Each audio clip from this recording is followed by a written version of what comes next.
مشکات شریف میں صاحب مشکات نے دارمی کے حوالے سے روایت نقل کی ہے.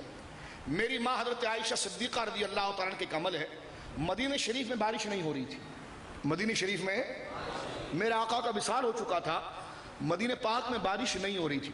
لوگ میری ماں ام المومنین حضرت عائشہ کئی رضی اللہ تعالیٰ عنہ کے پاس پہنچے اور عرض کی کہ امی جان ام المومنین رضی اللہ تعالیٰ عنہ بارش نہیں ہو رہی. تو سیدہ کا عقیدہ دیکھیں آپ، سبحان اللہ، فرماتے کیا مسئلہ ہے؟ آؤ رسول اللہ کے مزار پر. یہ مشکات شریف کے اندر سرکار کے مناقب میں روایت مسند دارمی سے موجود ہے.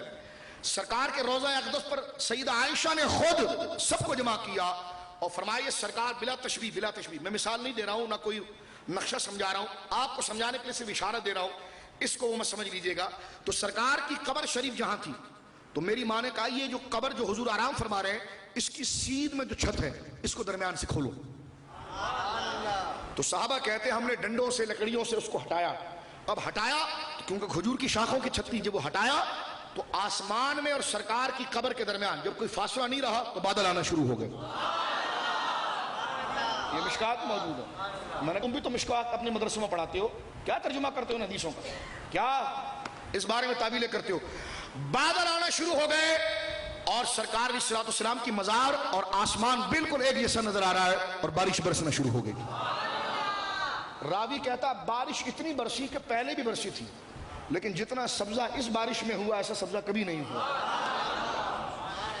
اور راوی یہ کہتا ہے اس کی مثال یوں ہے کہ ہمارے اونٹ چر چر کر اس سبزے کو اتنے موٹے ہو گئے تھے لگتا تھا کہ ان کے جسم سے چربی پھٹ جائے گی. لوگ آ کر ام المومنین سے کہنے کہ حضور سیدہ امی جان ام المومنین رضی اللہ تعالیٰ عنہ بارش بہت ہو گئی، اب کرم فرمائیے رک جائے. فرمایا آؤ پھر سرکار کے روزے پر. پھر سرکار کے روزے پر آ گیا. فرمایا اب اس چھت کو ذرا ملا دو. اب پھر چھت کو ملا دیا گیا اور آسمان اور روضہ اقدس کے درمیان چھت حائل ہو گئی، بادل پھر ہٹ گئے، بارش ختم ہو گئی. بولیے سبحان اللہ. کس کس کو بریلوی کہہ کر تانا دو گے؟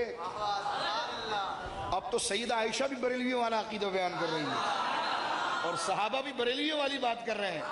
الحمدللہ بریلی کے امام نے کوئی عقیدہ بریلی والا نہیں گڑا تھا، وہی عقیدہ بیان کیا تھا جو مکہ اور مدینے سے آیا ہے.